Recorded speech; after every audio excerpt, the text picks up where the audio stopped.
நம்மளுடைய அன்றாட லைஃப்பில் ரொம்பவே யூஸ் ஆகக்கூடிய சில கிச்சன் டிப்ஸ் அண்ட் ட்ரிக்ஸும், அது கூடவே ஈஸியாக கைவலியே இல்லாமல் இடியாப்பம் எப்படி பிழிஞ்சு எடுக்கலாம் அப்படின்றத பற்றியும் பார்க்கலாம் வாங்க.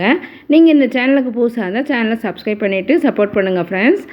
Hello friends, welcome back to our channel. நான் சொல்கிற டிப்ஸ் எல்லாம் பிடிச்சிருந்தா சேனலை சப்ஸ்கிரைப் பண்ணிவிட்டு பக்கத்தில் இருக்க பெல் ஆப்ஷனில் ஆல் கொடுத்துக்கோங்க ஃப்ரெண்ட்ஸ்.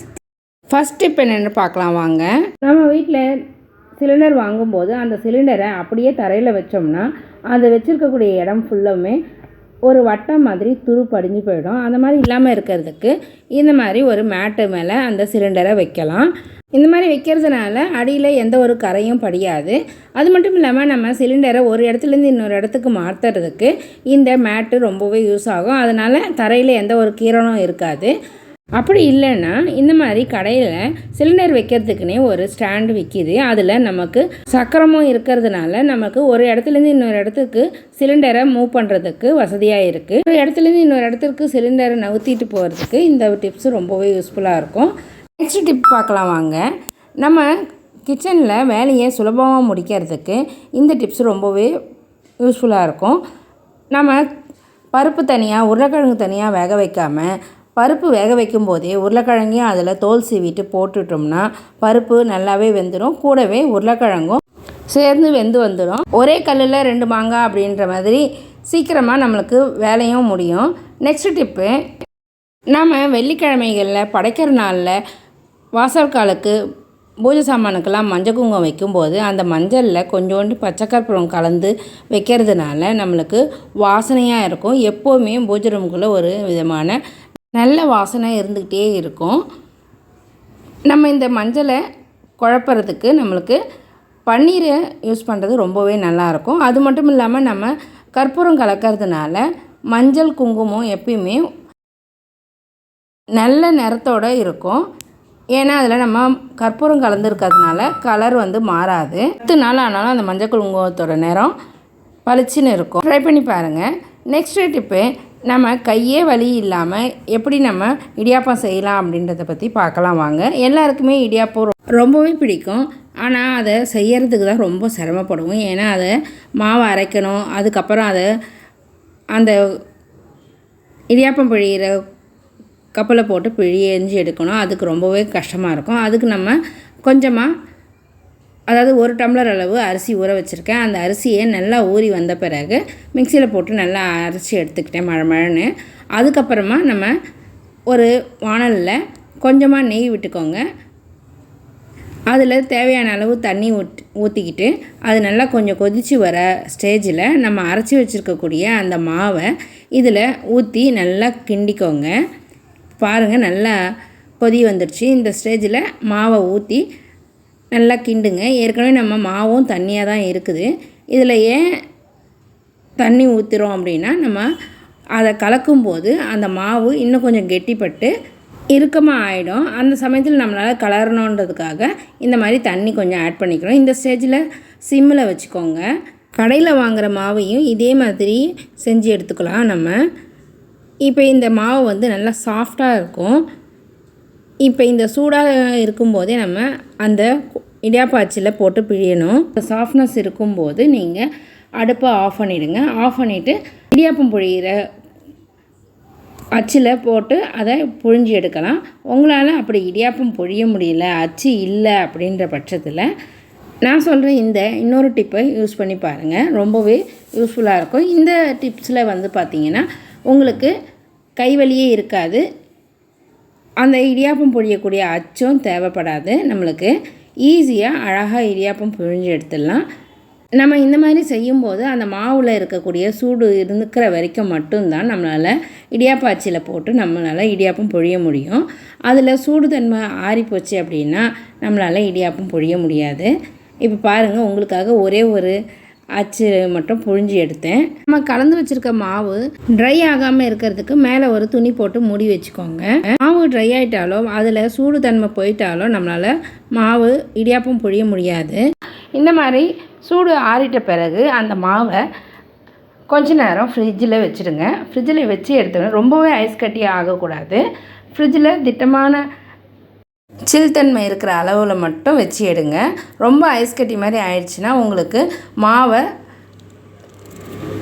துருவின பிறகு அதனுடைய சில்தன்மையினால் அது அப்படியே குழஞ்ச மாதிரி ஆகிடும். இப்போ இந்த இடியாப்ப மாவை எதில் திருவ போகிறோம் அப்படின்னு பார்த்தீங்கன்னா, கேரட் துருவுற கட்டையில் தான் திருவ போகிறோம்.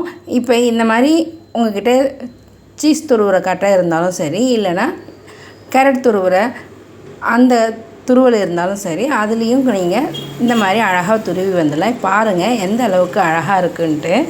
பார்க்கவே நல்லா தேங்காய் துருவல் மாதிரி இருக்குது, ரொம்ப நல்லா இருந்துச்சு. இப்போ இதில் நல்லா துருவி எடுத்துட்டிங்கன்னா ஈஸியான முறையில் உங்களுக்கு இடியாப்பம் ரெடி ஆகிடும். அந்த முறையும் ஈஸி தான். அது சிலருக்கு அதில் புழியறதுக்கு ரொம்பவே சிரமப்படுவாங்க. அதுக்கு நம்ம இந்த மாதிரி கேரட் துருவுற இந்த துருவல் காட்டை இருந்தாலே போதும். அழகாக ஈஸியாக சுலபமான முறையில் நம்ம இடியாப்பத்தை துருவி எடுத்துடலாம். இப்போ இதை நல்லா அழகாக வந்துருச்சு பாருங்கள், நல்லா வெள்ளை இருக்குது, தேங்காய் துருவல் மாதிரி இருக்குது. இப்போ இதை நம்ம ஒரு இட்லி பானையில் வச்சு வேக வைக்க போகிறோம். இல்லைன்னா உங்களுக்கு இடியாப்பம் வச்சு வேக வைக்கக்கூடிய அந்த தட்டு இருந்தாலும் அதுலேயும் எண்ணெய் தடவிட்டு எடுத்துக்கோங்க. அதில் இதை அப்படியே வச்சு ஒவ்வொரு குழிக்கும் எண்ணெய் தடவிட்டிங்கன்னா இடியாப்ப இட்லி மாதிரி ரெடி ஆகிடும். இந்த டிப்ஸ் பிடிச்சிருந்தா ஒரு லைக் அண்ட் ஷேர் பண்ணி விடுங்க ஃப்ரெண்ட்ஸ். இந்த டிப்ஸ் எப்படி இருக்குதுன்னு சொல்லிவிட்டு செஞ்சு பார்த்துட்டு கமெண்ட்டில் சொல்லுங்கள். இப்போ நம்ம துருவி வச்சுருக்கக்கூடிய இந்த இடியாப்ப துருவலை நம்ம இந்த இட்லி பானையில் வச்சு வேக வைக்க போகிறோம். ஒரு 5 நிமிஷத்துக்குள்ளேயே இது அழகாக வெந்து வந்துடும். அதுக்கப்புறமா உங்களுக்கு விருப்பமான முறையில் சென்னா இருந்தாலும் ஓகே, இல்லை தேங்காய் பால் இருந்தாலும் உங்களுடைய விருப்பத்துக்கு ஏற்ற மாதிரி அதுக்கு டிஷ்ஷு செஞ்சுக்கோங்க. ரொம்ப டேஸ்டியான இடியாப்பம் எப்படி இருக்குன்ட்டு இந்த முறையில் செஞ்சு பார்த்துட்டு சொல்லுங்கள். நம்ம நேரடியாகவே கூட நம்ம அதில் வச்சே துருவி எடுத்துக்கலாம். ஏன்னா எடுத்து போடும்போது எங்கே நம்ம கையால் அமைக்கிடுவோமோ அப்படின்ற பயம் இருக்கிறவங்க நீங்கள் டைரெக்டாகவே தட்டில் வச்சே கூட இந்த மாதிரி துருவி எடுத்துக்கலாம். ரொம்ப நல்லா இருந்துச்சு, ஈஸியாகவும் இருந்துச்சு, கைவலியே இல்லாமல். யாரோட எதிர்பார்ப்பும் இடியாப்பம் முடியறதுக்கு யாராவது எதிர்பார்த்துட்டு இருக்க வேண்டாம். நாமளே ஈஸியான முறையில் ஈவினிங் ஒரு ஸ்நாக்ஸ் மாதிரி கூட இந்த இடியாப்பத்தை நம்ம பிள்ளைங்களுக்கு செஞ்சு கொடுக்கலாம். இதே மாதிரி முறையிலே கூட நம்ம கோதுமாவில் கூட செய்யலாம், இல்லைன்னா கேழ்வரகு மாவுலேயும் இதே மாதிரி செய்யலாம். இப்போ இது ஃபுல்லாக துருவி முடிச்சாச்சு. இப்போ இதை நம்ம இட்லி பானையில் வச்சு வேக வச்சு எடுத்துடலாம். ஒரு 5 நிமிஷத்துலேயே இது சூப்பராக ரெடி ஆகிடும் ஃப்ரெண்ட்ஸ். இதுக்கு தேவையான குருமாவோ இல்லை தேங்காய் பாலோ செஞ்சு கூட நம்ம இதுக்கு தொட்டுக்கலாம். ரொம்பவே ஈஸியான முறையில் இது ரெடி பண்ணிடலாம். நம்ம இந்த டிப்ஸ் எல்லாமே உங்களுக்கு ரொம்பவே யூஸ்ஃபுல்லாக இருக்கும்னு நினைக்கிறேன். எப்படி இருந்துச்சுன்னு சொல்லி கமெண்ட்டில் சொல்லுங்கள் ஃப்ரெண்ட்ஸ். நான் சொன்ன இந்த டிப்ஸ்லாம் உங்களுக்கும் உங்கள் ஃப்ரெண்ட்ஸ் யாருக்காவது யூஸ் ஆகும் அப்படின்னா நிறைய ஷேர் பண்ணி விடுங்க. அடுத்த டிப்ஸு, சதா அடிக்கக்கூடிய இந்த வெயிலை சமாளிக்கிறதுக்கு நம்ம அடிக்கடி வாங்கக்கூடிய ஒரு பொருள் என்னென்னு பார்த்தீங்கன்னா இந்த தர்பூசணி. இந்த தர்பூசணி எல்லாருக்குமே பிடிக்கும். இருந்தாலும் அதை இந்த மாதிரி ஒரு அழகான ஒரு டிசைனில் கட் பண்ணி அழகாக க்ரியேட்டிவாக நம்ம பண்ணி செஞ்சு கொடுக்கும்போது குழந்தைங்களும் சரி பெரியவங்களும் சரி ரொம்பவே இன்ட்ரெஸ்டடாக அதில் சாப்பிடுவாங்க. இந்த தர்பூசணியில் அதிக அளவு நீர்ச்சத்து இருக்குது ஃப்ரெண்ட்ஸ். ரொம்ப அழகான இந்த தர்பூசணி ஜூஸை எப்படி நம்ம போட்டு குடிக்கலான்றதை பார்க்கலாம் வாங்க. இங்கே பாருங்கள், விதவிதமான இந்த டிசைனில் தர்பூசணியை கட் பண்ணி பசங்களுக்கு அதை காட்டும்போது ரொம்ப இன்ட்ரெஸ்டடாக இருப்பாங்க அதை சாப்பிட்றதுக்கும். நம்ம இப்போ தர்பூசணி ஜூஸ் எப்படி போடலான்றதை பார்க்கலாம். ஒரு மிக்ஸி ஜார் எடுத்துக்கோங்க. அதில் தர்பூசணியோட அடிப்பாகம், அதாவது வெள்ளையாக இருக்கும் இல்லைங்களா, அந்த பாகம் வரைக்கும் அழகாக கட் பண்ணிவிட்டு அது கூட ஒரு 2 டீஸ்பூன் அளவு சர்க்கரையை போட்டு நல்லா அடிச்சுக்கோங்க. இந்த பக்கம் 4 பிளெண்டு, அந்த பக்கம் ஒரு 4 பிளெண்டுன்ற மாதிரி போட்டுக்கோங்க. போட்டுட்டு நல்லா கலக்குன்னு கலக்கி அதை நல்லா இந்த வடிகட்டியில் வடிகட்டிடுங்க. வடிகட்டிட்ட பிறகு அதில் 2 ஐஸ் க்யூப் போட்டும் குடிக்கலாம். அப்படி இல்லைனா ஃப்ரிட்ஜில் கொஞ்சம் நேரம் வச்சிட்டோம்னா அது ரெடி ஆகிடும் குடிக்கிறதுக்கு. நம்ம இந்த சம்மரை ஜெயிக்கணும்னா இந்த மாதிரி நீர்ச்சத்து அதிகம் உள்ள பழங்களை சாப்பிட்றது அவசியம். இந்த தர்பூசணி பார்த்திங்கன்னா அதிக அளவு நீர்ச்சத்து உள்ள பழங்க. இது நம்மளுடைய உடம்புல இருக்கிற ஸ்கின் ப்ராப்ளங்களை தவிர்க்கிறதுக்கு இந்த தர்பீஸ் உதவுது தர்பூசணி. இந்த ஸ்கின் ப்ராப்ளம் பார்த்திங்கன்னா வெயிலால் ஏற்படக்கூடிய வேர்க்குரு மற்றும் இந்த தோல் சம்மந்தப்பட்ட நோயெலாம் வருது இல்லைங்களா, அதுக்கெலாம் இந்த வெய்ய நாளில் தான் அது ரொம்ப அதிகமாக வரும். அதுக்கெலாம் இந்த தர்பூசணி ரொம்ப ஹெல்ப்பாக இருக்குது ஃப்ரெண்ட்ஸ். இந்த தர்பூசணி பழத்தோட அடி பாகம் வெள்ளையாக இருக்குது இல்லைங்களா, அதை வந்து நம்ம ஸ்கின்ல தேய்ச்சி கூட குளிக்கலாம். அது வந்து குழந்தைங்களுக்கு ரொம்ப ரொம்ப நல்லது. இந்த தர்பூசணி பார்த்திங்கன்னா இதயம் முதல் சிறுநீரகம் வரை நம்மளுடைய உடம்பை ஆரோக்கியமாக வச்சுருக்கிறதுக்கு உதவுது ஃப்ரெண்ட்ஸ். இந்த தர்பூசணியில் அதிக அளவு நீர் சத்து இருக்குது, பாஸ்பரஸ் இருக்குது, மெக்னீஷியம் இருக்குது. இரும்பு சத்துன்னு பார்த்திங்கன்னா பசலைக்கீரையில் இருக்க இரும்பு சத்துக்கு ஈக்குவலான சத்து வந்து இரும்பு சத்து இந்த தர்பூசணியில் இருக்குது ஃப்ரெண்ட்ஸ். ஓகே ஃப்ரெண்ட்ஸ், இந்த தர்பூசணி ஜூஸ் வந்து ரெடி ஆகிடுச்சு. இந்த ஜூஸை குடித்து உடல் உஷ்ணத்தை தவிர்த்து இந்த கோடையை நம்ம குழு கோடையாக மாற்றிடலாம் ஃப்ரெண்ட்ஸ். இந்த வீடியோ பிடிச்சிருந்தா ஒரு லைக் போட்டு பாருங்கள். ரொம்ப நாளைக்கு கெட்டு போகாமல் அப்படியே இருக்கிறதுக்கு சில டிப்ஸ் தான் நம்ம பார்க்க போகிறோம். நம்ம தேங்காய் வாங்கிட்டு வந்தோம்னா அந்த தேங்காவை ஃப்ரிட்ஜில் இந்த பொசிஷனில் நிற்க வச்சுருங்க. இந்த மாதிரி வைக்கிறதுனால நம்மளுக்கு 1 மாதம் ஆனாலும் தேங்காய் நல்லா இருக்கும். அப்படி இல்லைன்னா நம்ம இந்த தேங்காவை வெளியிலே வைக்கணும் அப்படின்னா அதுக்கு கீழே இந்த மாதிரி ஏதாவது ஒரு வளையல் மாதிரி வச்சும் வைக்கலாம், இல்லைனா செவுத்தில் சாய்ச்ச மாதிரியும் வைக்கலாம். ஆனால் இந்த மாதிரி தான் இந்த பொசிஷனில் தான் நம்ம தேங்காய் வைக்கணும். அப்போ தான் வந்து தேங்காய் வந்து ஒரு 15 நாள் வரைக்கும் கெடாமல் அப்படியே நல்லாயிருக்கும். இல்லைனா இந்த மாதிரி ஒரு வளையல் மாதிரி ஏதாவது ஒன்று எடுத்துகிட்டு கூட அதுக்கு நடுவில் நம்ம வச்சு விட்டோம்னா தேங்காய் வந்து அழுகாமல் நல்லாயிருக்கும் கொஞ்சம் நாளைக்கு. அது மட்டும் இல்லாமல் தேங்காவை வாங்கிட்டு வந்தவொடனே உடச்சிட்டு அதில் இருக்கக்கூடிய 2 பாகத்தில் அந்த குமுடி இருக்கிற பாகம், அதாவது கண் இருக்கிற பாகத்தை வந்து சீக்கிரமாக யூஸ் பண்ணிடணும். ஏன்னா அந்த பாகத்தில் தான் நம்மளுக்கு சீக்கிரமாக அழுகுறத்தன்மை வர செய்யும். அது மட்டும் இல்லாமல் இந்த தேங்காவை உடச்ச பிறகு அந்த தண்ணியை கண்டிப்பாக குடிச்சிடுங்க. அதை வேஸ்ட் பண்ணாதீங்க. ஏன்னா அந்த தண்ணியை குடிக்கிறதுனால நம்மளுக்கு வாய்ப்புண்ணு, வயிற்று புண்ணு இதெல்லாம் வந்து போகும். ரொம்பவே நல்லதும் கூட. இந்த தேங்காவோட பால் பார்த்திங்கன்னா தாய்ப்பாலுக்கு இணையானது அப்படின்ட்டு டாக்டர்ஸ் ரொம்பவே ரெக்கமெண்ட் பண்ணுறாங்க.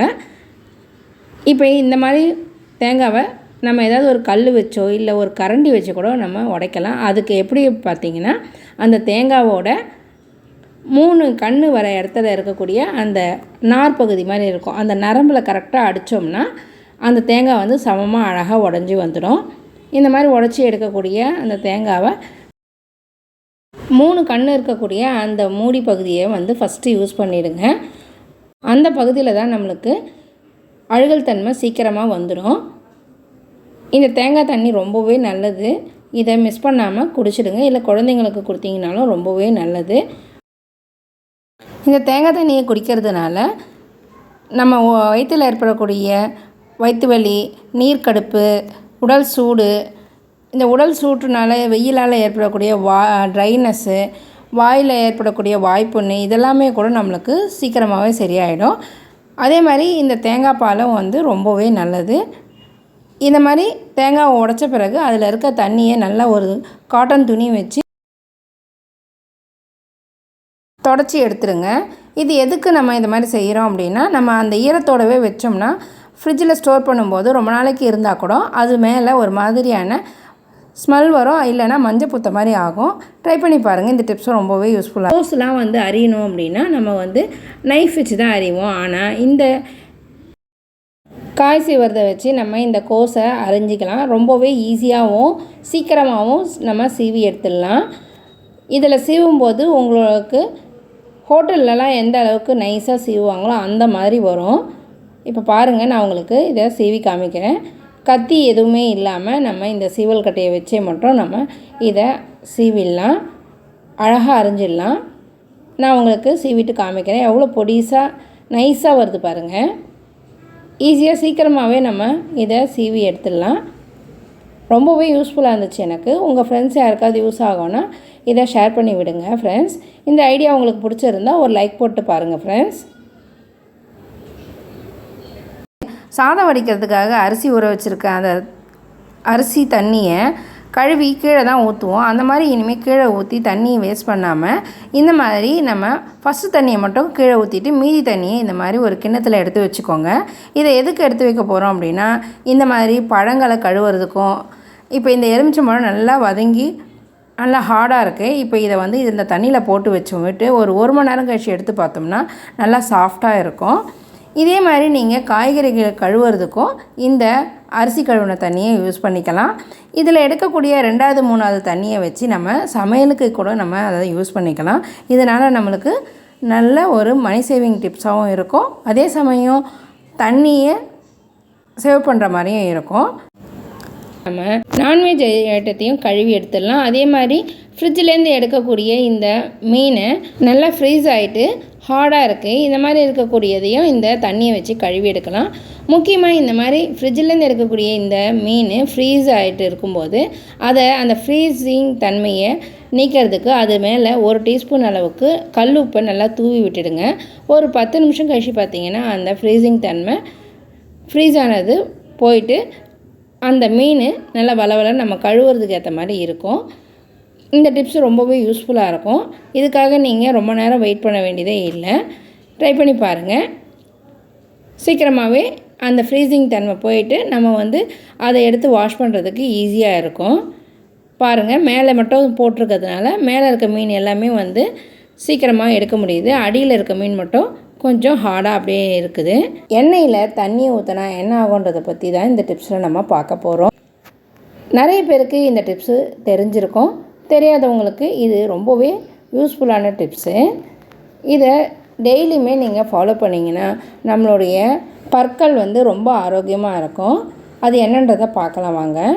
இப்போ நான் ஒரு கிண்ணத்தில் எண்ணெய் எடுத்துருக்கிறேன். இது எந்த எண்ணெய்ன்னு பார்த்தீங்கன்னா நல்லெண்ணெய் தான். நீங்கள் இதுக்கு பதிலாக தேங்காய் எண்ணெய் கூட நீங்கள் யூஸ் பண்ணிக்கலாம். நான் இப்போ எடுத்துருக்கிறது நல்லெண்ணெய். இந்த நல்லெண்ணெயை ஒரு டம்ளரில் 4-5 டீஸ்பூன் ஊற்றிக்கிறேன்.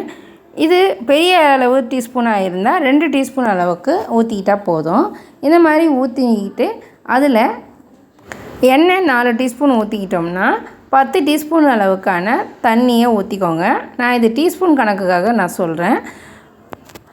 இப்போ இது மாதிரி நம்ம ஊற்றிக்கிட்டு ரெண்டுத்தையும் நல்லா கலந்து எடுத்துக்கோங்க. நீங்கள் அதே டீஸ்பூனால் நல்லா பீட் பண்ணி எடுத்துக்கிட்டாலும் சரி, இல்லைன்னா பீட்டர் எதனா வச்சு பீட் பண்ணாலும் சரி, நமக்கு முடிஞ்ச வரைக்கும் இந்த மாதிரி டீஸ்பூனு இல்லை குச்சி வச்சு இல்லைன்னா கை விரல்களால் கூட நம்ம அதை பீட் பண்ணி எடுத்துக்கலாம்.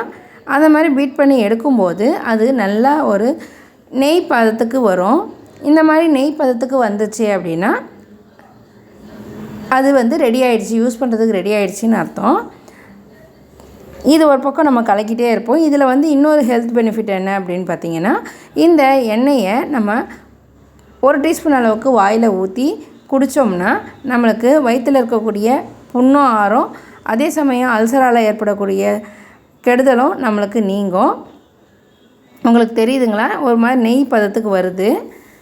இந்த நல்லெண்ணெய் இல்லைன்னா தேங்காய் எண்ணெயில் தண்ணி ஊற்றுறதுக்கான இன்னொரு ஹெல்த் பெனிஃபிட் என்னென்னு பார்த்தீங்கன்னா, நம்ம காலை வேளையில் பல் விளக்கின பிறகு இந்த நல்லெண்ணெயில் 1 டீஸ்பூன் அளவு எடுத்து வாயில் ஊற்றிக்கோங்க. அதுக்கப்புறமா 2 டீஸ்பூன் அளவுக்கு தண்ணியை ஊற்றி நல்லா வாயில் அப்படியே 5 நிமிஷம் வரைக்கும் இந்த மாதிரி காகல் பண்ணுங்கள். அதுக்கப்புறமா அதை கீழே துப்பிட்டு திரும்பவும் நல்ல தண்ணி ஊற்றி நல்லா வாயை கொப்பளிச்சிங்கன்னா வாயில் இருக்கக்கூடிய துர்நாற்றம் போகும், வாய்ப்புண் அகலும். அதே சமயம் பல்லில் ஏதாவது சொத்தையினால் ஏற்படக்கூடிய அந்த கிருமியால் வரக்கூடிய வலிகளும் போகும். இப்போ பாருங்கள், இந்த எண்ணெய் இப்போ ரெடி ஆகிடுச்சு. நல்லா பீட் பண்ணணும். ஒரு 5 நிமிஷம் இல்லை 10 நிமிஷம் வரைக்கும் கூட ஆகும் இதை பீட் பண்ணி எடுக்கிறதுக்கு. இந்த மாதிரி நீங்கள் டீஸ்பூனை விட்டு கூட நீங்கள் பீட் பண்ணிங்கன்னா அது இந்த மாதிரி தண்ணியும் எண்ணெயும் கலந்து ஒரு மாதிரி நல்ல ஒரு கீ மாதிரி வெண்ணெய் மாதிரி திரண்டு வரும். அந்த மாதிரி இருக்கக்கூடிய இதை எடுத்து நம்ம கையில் 1 டீஸ்பூன் எடுத்து நல்லா குழச்சிட்டு குளிச்சுட்டு வந்த பிறகும் இதை உடம்பு ஃபுல்லாகவே தடவிக்கலாம். ஆனால் அதுக்கு நம்ம தேங்காய் எண்ணெய் தான் யூஸ் பண்ணணும். இந்த நல்லெண்ணெய் எதுக்கு நம்ம யூஸ் பண்ணுறோம் அப்படின்னா, நம்ம உடம்புல எக்ஸ்ட்ரா ஃபேட் இருந்து அந்த இடம் என்ன தான் எக்ஸசைஸ் பண்ணாலும் குறையாமல் இருக்கும். இல்லைன்னா அந்த இடங்களில் நம்மளால் எந்த ஒரு வேலையும் செய்ய முடியாமல் அது ஒரு மாதிரி அந்த இடத்துல பெருத்த மாதிரி இருக்கும். அந்த மாதிரி இருக்கிற இடங்களில் கால் தொடைப்பகுதிகள் இதில் முக்கியமாக சொல்லலாம். அந்த தொடைப்பகுதிகளில் இருக்கக்கூடிய அந்த தசைகளை குறைக்கிறதுக்கோ முடியாது நம்மளால். அந்த மாதிரி இருக்க இடங்களில் இந்த எண்ணெயை நம்ம நல்லா நீவி விட்டு நல்லா மசாஜ் கொடுக்கும்போது அந்த இடங்களில் இருக்கக்கூடிய அந்த எக்ஸ்ட்ரா தசைகள் குறைய ஆரம்பிக்கும், அந்த ஃபேட்டும் குறையும். ரொம்பவே நல்லாயிருக்கும். இது எங்கள் பாட்டி சொல்லி கொடுத்த வழிமுறை இது. நீங்களும் இதை ட்ரை பண்ணி பாருங்கள். இதை நான் இப்போ சும்மா கையில் மட்டும் தேய்ச்சி காமிக்கிறேன் உங்களுக்கு. உங்களுக்கு எந்த இடங்களில் வலி இருக்கிற இடத்துல கூட இதை மாதிரி நம்ம செய்யலாம். செய்கிறதுனால இதனால் டக்குன்னு நமக்கு உடம்புக்குள்ளே அந்த எண்ணெய் பசை நம்ம உடம்புல நல்லா ஸ்ப்ரெட் ஆகும். அதனால் நம்ம உடம்புல இருக்கக்கூடிய மசாஜ் செய்கிறதுனால நம்ம உடம்புல இருக்கக்கூடிய எக்ஸ்ட்ரா ஃபேட்டும் குறையும். இந்த முறையில் நம்ம குழந்தைங்களுக்கும் எண்ணெய் தடவி விடும்போது அவங்களுடைய ஸ்கின் ரொம்ப நல்லா பளபளப்பாக இருக்கும். ட்ரை பண்ணி பாருங்கள். ரொம்பவே யூஸ்ஃபுல்லான டிப்ஸு. இந்த சம்மரில் நீங்கள் வெளியில் போயிட்டு வந்தால் நம்மளுடைய கால் தொடைகள் இழைஞ்சி போய் நல்ல ஒரு எரிச்சல் கொடுக்கும். அந்த மாதிரி சமயத்தில் அந்த இடங்கள்லையும் இதை தடவலாம். இதை மாதிரி செய்யறதுனால ஸ்கின்னில் ஏற்படக்கூடிய ட்ரைனஸ், ஸ்கின்னில் ஏற்படக்கூடிய கலர் மாற்றம் இதெல்லாமே கூட நமக்கு தடுக்கப்படும். ரொம்பவே யூஸ்ஃபுல்லான டிப்ஸு. நீங்களும் ட்ரை பண்ணி பார்த்துட்டு எப்படி இருக்குன்னு சொல்லி கமெண்ட்டில் சொல்லுங்கள் ஃப்ரெண்ட்ஸ். இந்த டிப்ஸ் உங்கள் ஃபேமிலி மெம்பர்ஸ் யாருக்காவது யூஸ் ஆகும் அப்படின்னா ஷேர் பண்ணி விடுங்க ஃப்ரெண்ட்ஸ். இந்த டிப்ஸு ரொம்பவே யூஸ்ஃபுல்லாக இருக்கும். எல்லாருக்குமே ட்ரை பண்ணி பாருங்கள். நெக்ஸ்ட் வீடியோவில் பார்க்கலாம் ஃப்ரெண்ட்ஸ். தேங்க்ஸ் ஃபார் வாட்சிங். பாய்.